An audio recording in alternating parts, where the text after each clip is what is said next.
Zbor deasupra unui cuib de coach. Randevu despre învăț și dezvăț în ale vieții. Cu coach Mirel Bran și Cristian Nicolae.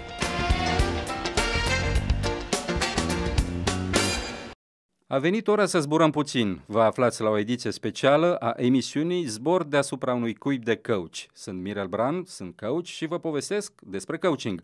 Astăzi avem în studioul RFI România un om de excepție și un coach care a atins cel mai înalt nivel de acreditare din lume, Master Coach Certified, pe scurt MCC. Peter Szabo locuiește în Elveția, unde a pus pe picioare compania Solution Surfers International, care are acum o reprezentanță și în România.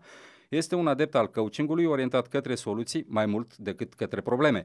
Este de asemenea un expert în coachingul rapid cu lideri ai marilor companii internaționale. În ultimii 18 ani a format mai mult de 4500 de coach. Este adesea pe drum între mai multe continente, astăzi se află însă la București și ne-a făcut plăcerea de a veni în studioul RFI România. Peter Szabo, bine ați venit la această ediție specială a emisiunii Zbor deasupra unui cuib de coach. Ce vă aduce în România? J'ai un interview avec un client potentiel. Am avut un interviu cu un potențial client. E vorba de o companie care își dorește să dezvolte și mai mult abordarea, să-și dezvolte mai mult managementul și există posibilitatea să fie vorba și de coaching. Il y a la possibilité que ça va, il y aura du coaching aussi. Vous avez publié plusieurs livres. Ați publicat mai multe cărți, printre care Coaching pur și simplu, tradus în 14 limbi, inclusiv în română. Coachingul e o meserie atât de simplă? E aussi simple que ça. Je peux vous dire très concrètement, quand j'ai commencé à 18 années, j'ai fait une liste. Pot să vă spun foarte concret. Când am început acum 18 ani, am făcut o listă de întrebări importante sau de proceduri importante pentru a ajunge acolo, iar pe listă erau 28 de puncte. Acum, după 18 ani, am redus lista la 4 puncte. Da, a devenit mult mai simplu. Lucrurile care, cred eu, merită introduse în această comunicare, în această conversație, sunt tot mai simple pentru mine. Da. Dans cette communication, dans cette conversation, ça devient de plus en plus simple pour moi, ouais.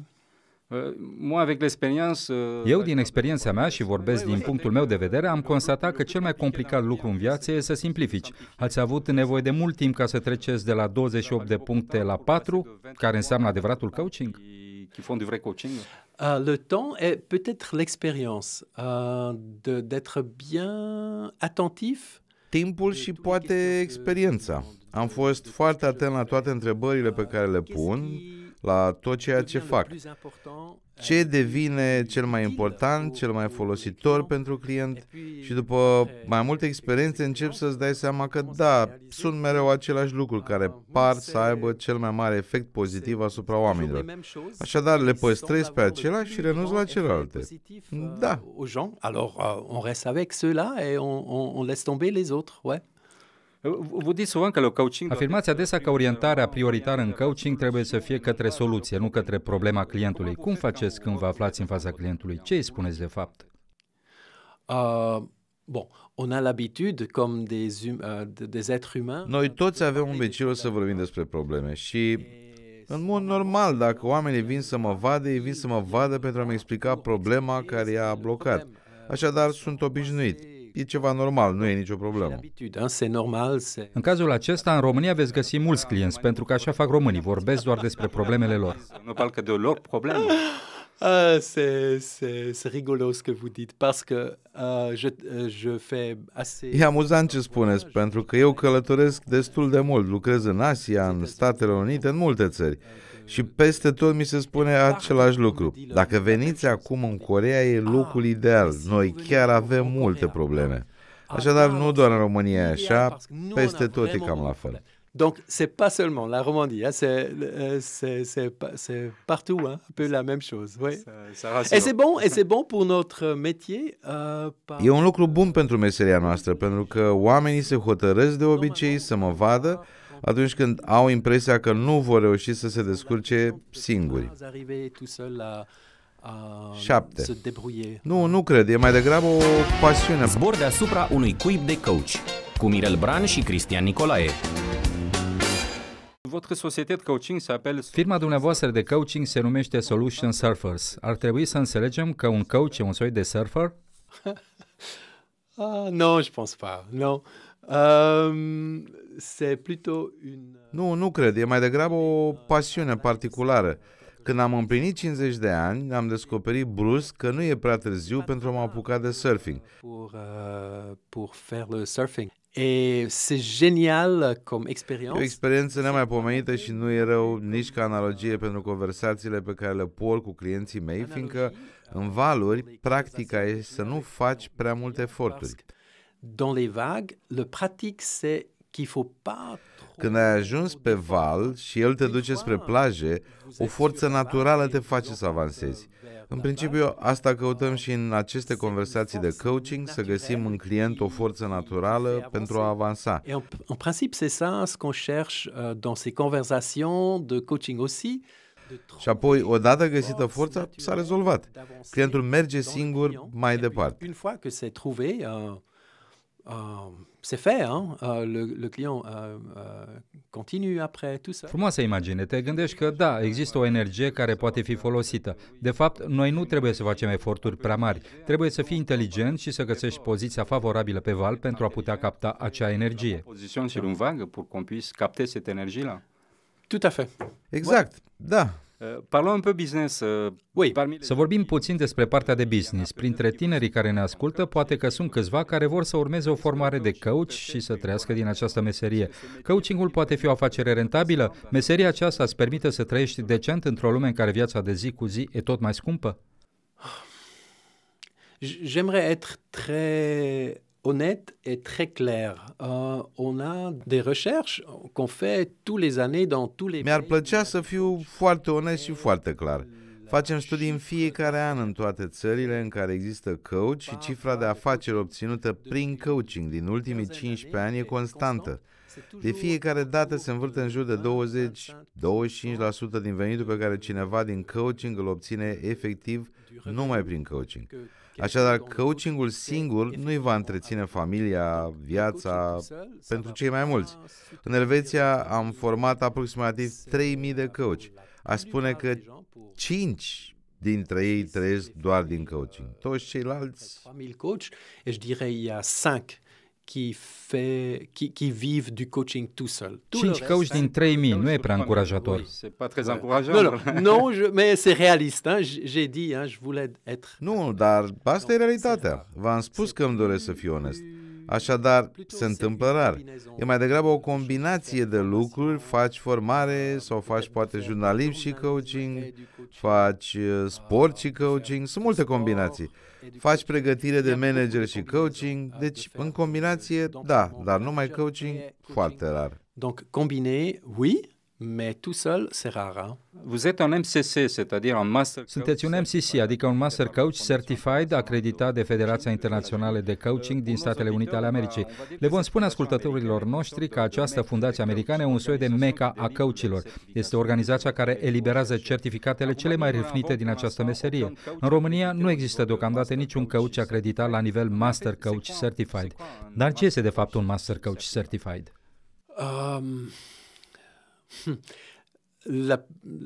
La manière la plus simple d'expliquer, c'est les heures d'expérience. Modalitatea cea mai simplă de a explica asta este că se leagă de orele de experiență. Pentru a obține acest titlu e nevoie de o experiență de cel puțin 2500 de ore. Așadar, e vorba de mai mulți ani de experiență. Foarte multe conversații, mult coaching cu foarte multe persoane. Și această experiență acumulată chiar contează. Observ la mine însumi. Plăcerea de a face această muncă se accentuează. E mai simplu, așa cum am discutat deja. Devine. Poate că am devenit și un pic mai eficient, fiindcă am mai multă experiență. Asta mă ajută să fiu de folos și în alte feluri. Dar e vorba efectiv despre numărul de ore. 2500 de ore, iar apoi ai șansa să devii MCC. D'autres formes. Bon, mais c'est vraiment les heures, hein? 2500 heures, et puis après vous avez la chance de devenir un MCC aussi, oui. Donc il faut passer un examen. Și trebuie să treci un examen în Statele Unite, să ai în spate 2500 de ore de coaching. Oui, il faut avoir beaucoup de... Trebuie să ai și foarte multe ore de formare, da. Si vous pensez maintenant à votre propre expérience, Dacă vă gândiți acum la experiența dumneavoastră, care e lucrul cel mai valoros pe care l-ați învățat în această meserie? Peut-être deux choses. La première, c'est de faire confiance. Poate că două lucruri. Prima este să am încredere în capacitatea și în talentul clientului. Îmi amintesc că la început aveam impresia că eu trebuie să fiu un coach foarte bun, că eu trebuie să găsesc întrebările potrivite. Bon, comme coach, moi, je dois trouver les bonnes questions. Și cu ele îi fac pe oameni să progreseze. Acum, după experiență îndelungată, îmi dau seama că cu cât mai multă încredere în client am, în experiențele anterioare ale clientului, în ideile clientului pentru a scăpa din situația în care se află, cu atât lucrurile avansează mai rapid. Sauver de cette situation, de plus vite ça avance. Zbor deasupra unui cuib de coach cu Mirel Bran și Cristian Nicolae. Aveți obiceiul să călătoriți și aveți cu siguranță o imagine destul de exactă a ceea ce se întâmplă în lume în meseria de coach. Unde se află România pe harta mondială a coachingului? Un marché très très intéressant parce qu'il n'y a pas encore beaucoup de coachs, mais E o piață extrem de interesantă, fiindcă nu există încă mulți coach. Dar România e a doua oară când vin aici, dar mi se pare că mă aflu în fața unor oameni care, în zona de business, de exemplu, sunt foarte rapizi în a pune în practică lucrurile. Aplică rapid schimbările necesare. Sunt capabili foarte rapid să înțeleagă ce merge și ce nu merge. D'être très vite et capable à comprendre. Așadar, cred că e un potențial foarte mare pentru a-i susține pe toți acești oameni inteligenți care vor să avanseze, să schimbe ceva în bine prin intermediul coachingului. Așadar, cred că e o piață nouă care se deschide aici. Qui veulent avancer, améliorer par la voie de coaching. Donc, je pense que c'est un nouveau marché qui s'ouvre ici. Moi, je pensais, bon, si on compare l'Europe occidentale à l'Europe orientale, il y a des différences. Eu mă gândeam că dacă vom compara Europa Occidentală și cea estică, vor apărea diferențe. De exemplu, România e o țară în care acum 25 de ani era încă dictatură. 25 de ani e mult și nu prea în același timp. Practic, o generație. Dar aproape totul trebuie refăcut de la zero. E vorba despre piață și chiar despre provocarea pe care o pune creativității oamenilor. Aici totul trebuie reinventat. Poate că stăm un picuț mai bine decât în Europa de Vest, unde lucrurile sunt bine așezate. Fiecare lucru e la locul lui, totul e bine organizat, disciplinat. Văd în România oameni care sar etapele, care fac peste noapte lucruri pe care nici nu ți le-ai fi putut imagina la Paris sau la Geneva sau la Lausanne. Tout est dans sa case, tout est bien organisé, discipliné. Je vois des gens en Roumanie qui sautent les étapes, qui du jour au lendemain, ils font des choses qu'on n'aurait même pas imaginé à Paris ou à Genève ou à Lausanne. Je suis tout à fait d'accord, tout à fait d'accord. Et j'ai parlé de faire confiance. Sunt întru totul de acord. Dacă am vorbit despre a avea încredere în client, sunt absolut îndreptățit să am încredere în oamenii care lucrează aici, care trăiesc aici, în această perioadă de transformări, care au dat tot ce s-a putut. Și cu o viteză, cu o îndârgire, cum se spune în engleză, cu un drive incredibil. Sunt întru totul de acord, da. Să vorbim puțin despre dumneavoastră. Nu o să vă cer să vă povestiți viața într-un sfert de oră, dar cum sunteți un adept al coachingului rapid, în 4 puncte, o să vă rugăm să vă prezentați în câteva cuvinte parcursul dumneavoastră. Cine sunteți dumneavoastră, domnule Zabo? Tout d'abord, donc après l'école, j'ai fait les études de juriste. Mais après 5 ans, j'ai réalisé. Mai întâi de toate, după școală am făcut studii de drept. Dar după 5 ani mi-am dat seama că nu e chiar ceea ce mă interesează. Mi-am schimbat orientarea și m-am dus către o formare în vânzare și management pentru companii. După alți aproximativ 5 ani mi-am dat seama din nou. Facultatea asta e interesantă, e drăguță, îmi place. Și foarte rar reușești într-adevăr să pui în practică ceea ce învățăm la cursuri. E greu, nu e simplu să înțelegi ceva la un curs și apoi să schimbi practica încetățenită chiar a doua zi. de comprendre quelque chose dans un cours et puis de changer la pratique quotidienne. Atunci am descoperit posibilitatea de a fi coach mai degrabă decât de a deveni profesor. În coaching, încă din primul minut, încă de la prima întrebare, e vorba despre punerea în practică. Așadar, după conversația noastră, ce vă doriți să faceți altfel în mod concret? Acesta este avantajul coachingului în comparație cu educația. Aici e vorba despre a pune în practică și discutăm timp de o oră despre cum să punem în practică. C'est l'avantage du coaching comparé à la formation qu'il s'agit de mettre en pratique. Et on parle pendant une heure de comment mettre en pratique. Zbor deasupra unui cuib de coach cu Mirel Bran și Cristian Nicolae. Si je comprends bien, ce qui vous a attiré dans ce métier, c'est cet aspect-là de... Dacă înțeleg bine, ceea ce v-a atras către această meserie este faptul că vedeți o schimbare rapidă, spune la client. După o discuție cu dumneavoastră, oamenii iau decizii care pot uneori să le schimbe viața. Qui peuvent parfois changer leur vie. Voilà, et ça, il s'agit de ça. Et ça, c'est le plaisir aussi de ce travail. Hein. Quand je travaille comme formateur ou quand... Întocmai, despre asta e vorba. Asta e și plăcerea meseriei. Când lucrezi ca formator sau când lucrezi pentru dezvoltarea organizațiilor, uneori durează mult. Schimbarea trenează, mai ales în organizațiile mari. Iar eu pot să am o discuție cu cineva care vine la mine depășit, blocat, iar în cele 45 de minute sau o oră de conversație, începe să-și dea seama că e mult mai sus ca nivel de claritate legat de ceea ce are de făcut. Pleacă și nu mai vine niciodată, fiindcă știe cum să meargă mai departe. E o mare plăcere să vezi situația înainte și după și tot ce devine posibil într-un timp foarte scurt. Pentru mine satisfacția e enormă. Et ce qui devient possible dans très peu de temps, pour moi, c'est extrêmement satisfaisant, oui. Ça me rappelle, à propos, je me permets de vous raconter une petite histoire personnelle. Allez-y, oui. C'était un de mes premiers séances de coaching. Là. Asta mi amintește, îmi permit să vă povestesc o mică istorie personală. Première chose qu'il me dit, on s'assoit devant un café, il me dit, vous savez... Era una dintre primele mele ședințe de coaching. Clientul sosește și primul lucru pe care mi-l spune, ne așezăm la o cafea și îmi spune, știți, cred că oricum nu o să meargă treaba asta. Mă întrebam în sinea mea ce o să fac. Il veut pas faire du coaching, en fait. Et puis je lui ai dit, bon, puisqu'on est là, on s'est donné rendez-vous. De fapt, tipul nu vrea coaching. Apoi i-am zis că dacă toți suntem acolo și avem o întâlnire de o oră, avem la dispoziție o oră în care putem să încercăm să discutăm, ca să nu pierdem vreme. Am început să discutăm. După 4 ședințe, câte una pe săptămână, a luat decizii pe care și-ar fi dorit să le ia cu 10 ani înainte, dar nu îndrăznea, nu găsea resursele pentru asta. Și-a schimbat viața complet, și-a triplat salariul. În fine, și acum mă mai sună să-mi spună cât de mult l-a ajutat. E adevărat că această satisfacție de a vedea viața unui om cum se schimbă doar după câteva discuții în cadrul oferit de coaching nu are egal. Non, c'est formidable. E o meserie formidabilă, sunt întru totul de acord. Ați cunoscut succesul, iar acum sunteți unul dintre coachii cei mai apreciați la nivel mondial, dar cu siguranță ați făcut și greșeli. Ne-ați putea povesti o greșeală care v-a permis să progresați pe drumul dumneavoastră? Oh, la liste des erreurs. Oh là là, c'est une émission de 30 minutes. Ça va être un peu serré, hein?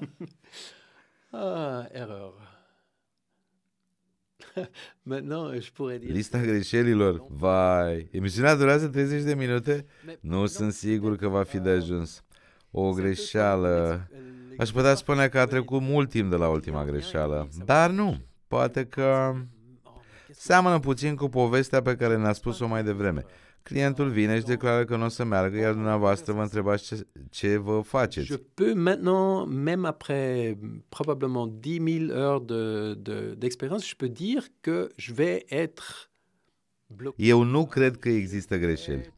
Așadar, în timpul discuției pot acum, chiar după o experiență de probabil 10.000 de ore, pot să spun că o să fiu blocat. O să încerc să merg într-o direcție care nu o să dea rezultate. Așadar, e normal să faci greșeli, să observi că nu e calea cea mai utilă. Asta se întâmplă tot timpul. Și eleganța din exemplul noastră când ați spus, asta e. Dacă vi se pare că asta nu vă e de mare folos, hai să continuăm discuția și să vedem ce ar putea să fie mai folositor pentru dumneavoastră. Așadar, a face greșeli nu e o problemă. Faptul că nu întotdeauna și nu în mod direct ajungi să găsești imediat calea potrivită e ceva firesc. Dar să știi să te descurci și să mergi mai departe și să-ți menții încrederea în client, dacă el de 10 ani tot încearcă să ia decizii și n-a făcut încă asta, dar vine să ne vorbească despre asta, o să găsească forța necesară, fiindcă acum e pregătit. E aproape inevitabil. Il n'a pas encore fait. Alors maintenant, s'il vient nous parler, donc il va trouver la chose maintenant, parce que maintenant il est prêt. Donc c'est presque inévitable. Zbor deasupra unui cuib de coach, cu Mirel Bran și Cristian Nicolae. Il y a quand même beaucoup de clients qui viennent voir un coach avec l'idée en tête de... Există totuși mulți clienți care vin la coach cu ideea că vor cumpăra o soluție. E adevărat că sunt puțin surprinși când le spun la începutul ședințelor de coaching că au niște probleme și că au și soluția pentru ele, că soluția le aparține și că ei trebuie să o găsească, că nu coachul o să le livreze soluția. Asta îi uimește, ba chiar îi șochează puțin. La solution. Ça étonne un peu, ça choque un peu même. Oui. Moi, j'ai même arrêté à expliquer ça. Da, eu am renunțat să mai explic asta la început, fiindcă uneori uimește atât de tare, fiindcă ajung să reacționeze. De ce mai plătesc? Așadar, îl iau prin surprindere. Pun 2-3 întrebări și, răspunzând întrebărilor mele, încep să-și dea seama că au într-adevăr răspunsurile în ei înșiși. Așadar, nu trebuie să le explic la început, dar ajung foarte repede să simtă asta în timpul conversației. Expliquer au début, mais qu'ils font l'expérience très vite dans la conversation. Coachingul este unul dintre domeniile ajunse cumva la modă. Tot mai multe persoane cu meserii foarte diferite încep să se formeze în coaching. E o meserie care are succes, să recunoaștem. Cum explicați acest succes, atracția pe care o exercită coachingul? L'une des choses que j'ai dit, c'est le fait qu'il s'agit de mettre en pratique quelque chose qu'on aimerait faire depuis longtemps. Hein? Ça, c'est attractif. L'autre chose, c'est que... Unul dintre lucrurile pe care le-am spus e că e vorba de a pune în practică ceva ce ne-ar plăcea de multă vreme să facem. E un lucru atrăgător. Tout le temps. Et des fois, on a l'impression c'est un peu trop vite, trop de choses. Pe de altă parte, probabil că lumea și cererile ei către noi vin mai rapid, viteza crește tot timpul. Și petrece o oră aproape liniștit, o oră de reflexie aprofundată, alături de cineva lângă care nu simți presiune, nu simți nevoia ca imediat să livrezi ceva. Și am impresia că această dorință de a lua pauze de reflexie în viața noastră agitată e unul dintre factorii foarte atrăgători. Et là, j'ai l'impression ce désir d'avoir des pauses de réflexion dans notre vie hectique. Așadar, dacă am o sesiune cu un coach o dată pe săptămână sau o dată pe lună, văd în agenda că peste 3 săptămâni voi avea parte de acest moment în care o să am într-adevăr timp să stau, să mă gândesc. Iar asta atrage. Dans mon agenda, que dans 3 semaines, il y aura ce moment où j'ai vraiment le temps pour réfléchir pour moi-même. Et ça, c'est attractif. D'autant plus qu'on vit dans un monde dont le rythme s'accélère, quoi. On a l'impression. Mai ales că trăim într-o lume al cărei ritm e tot mai accelerat. Avem impresia că totul se întâmplă mai repede și că nu mai avem timp să ne gândim la nimic. Am clienți care lucrează de la ora 9 dimineața până la 9 seara și te întrebi cum rămâne cu viața lor personală. Sunt stresați și coachingul poate să le ofere un răspuns, cred eu, pentru că le spunem de fapt oamenilor să se oprească puțin. Oprește-te puțin, hai să ne gândim împreună la cine ești și la ceea ce faci. Cred că având în vedere felul în care evoluează lumea, coachingul are un viitor frumos. Ce que vous faites. Je pense que, vu comment le monde évolue, le coaching a de belles perspectives. Oui. Dacă această accelerare continuă, o să avem mult mai mult de lucru. Ce le-ați spune tinerilor care ne ascultă în acest moment și care visează poate să se formeze în coaching la un moment dat? Ce ar trebui să facă pentru a deveni bun coach? Formation de coaching, je pense, c'est une possibilité,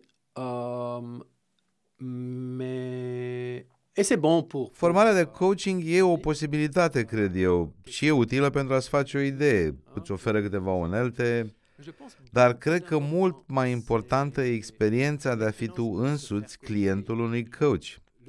Așadar, dacă am un coach care lucrează cu mine, încep să-mi dau seama. Da, a pus întrebarea asta, ce chestie, mă face să mă gândesc la ceva ce am uitat cu desăvârșire. Așadar, a fi client e o metodă bună de învățare. Și apoi să începi de la bun început, să ai conversații cu oameni cărora le-ar plăcea să progreseze și să fii foarte atent, pentru că poți să înveți de la clienții tăi cum să avansezi cel mai repede. Așadar, formare, să fii client pentru un coach și să faci cât mai mult coaching, așadar să câștigi experiență și să înveți din experiență. Donc, formation, se faire coacher et faire du coaching le plus possible, donc d'avoir d'expérience et d'apprendre par expérience. Zbor deasupra unui cuib de coach, cu Mirel Bran și Cristian Nicolae.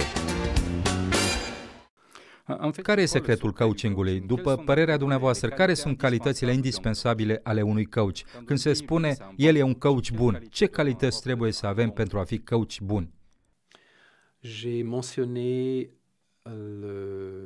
la confiance dans les capacités du client.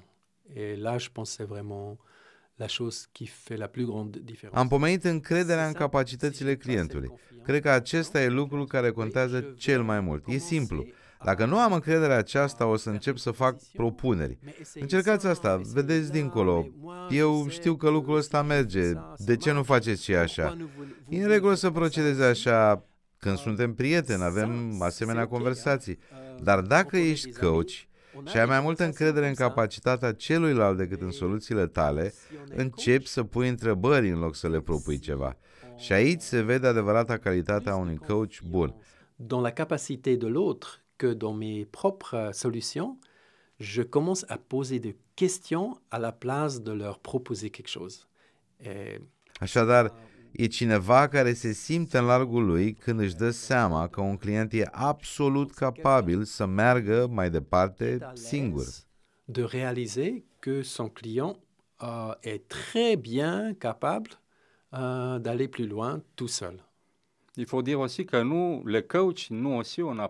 Trebuie să spunem că și noi, coach, învățăm foarte multe de la clienții noștri. E un schimb, de fapt. Nu doar coachul îi oferă ceva clientului. Merge în ambele direcții. Aveți impresia asta când lucrați?